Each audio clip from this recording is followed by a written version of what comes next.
When he arrived there and flew down, took his form again, told her how things were, she said, "I warned you not to go, Lemminkainen, and now you must flee. You must take your servant, take the boat that you keep in your pocket, flee westward. Flee for 3 years to the islands of the blessed. Live with them, and heed now the words of your mother.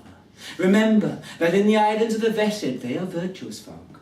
Do not have dalliance with their maidens, else they hound you from their kingdom."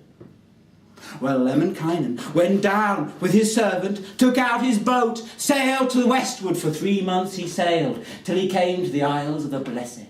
40 leagues north, 40 leagues east to west those islands were. And in each island there was a mighty castle, and in each castle dwelt 40 maidens. And all those maidens had eyes the colour of stars, and hair like moonlight. But there were no men there, for all the men, as chance would have it, were further westward, fighting wars in distant kingdoms.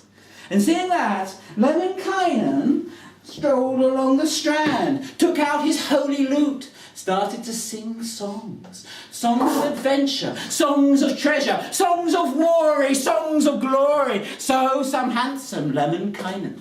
And one by one or two maidens came down, but with sad eyes, thinking no doubt of their husbands and their brothers, their lovers and their fathers, fighting off in western lands. And seeing that, cunning Lemminkainen thought to himself, "Here I stand, handsome hero, Palkowime." And he started to sing them other songs. He started to sing them of love forlorn, of hearts quite broken, strange, piercing tunes to melt a heart. And soon the maidens thronged round him, weeping.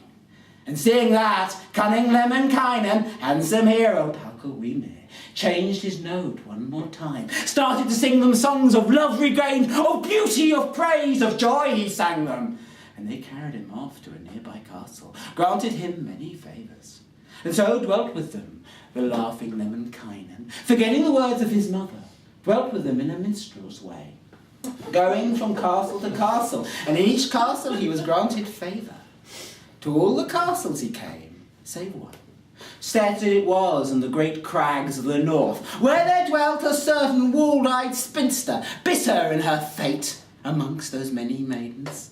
And when she saw that Lemminkainen, handsome hero Palkowime, did not come to her, she wrote a letter, wrote words of power, words of business, sent them by a raven to the lands further westward, where there dwelt the sun, where there fought the sons and brothers, the lovers and the fathers, the sons, warning their home was despoiled. And so it was, after Lemminkainen had been but 7 months in this kingdom, in the islands of the blessed, there came a rumour of war. He looked out from the mountain and saw many boats coming, sailing eastward. And in each boat there were 1,000 heroes, grim-faced, all swore oaths against the laughing Lemminkainen. And Lemminkainen in fear ran down to the harbour, got upon his own boat, sailed eastward, but was caught between him and his servant in the storm, and was blown hither and thither, until at last he was wrecked on some ragged shore, spent 3 months with the fisher folk, before he could build a raft, and sailed at long last home. But what do you think he found there? But walls quite ruined.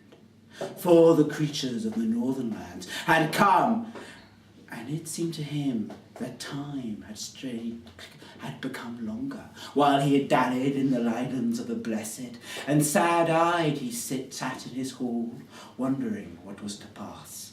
Now, I can carry on for a long time, so I will stop there.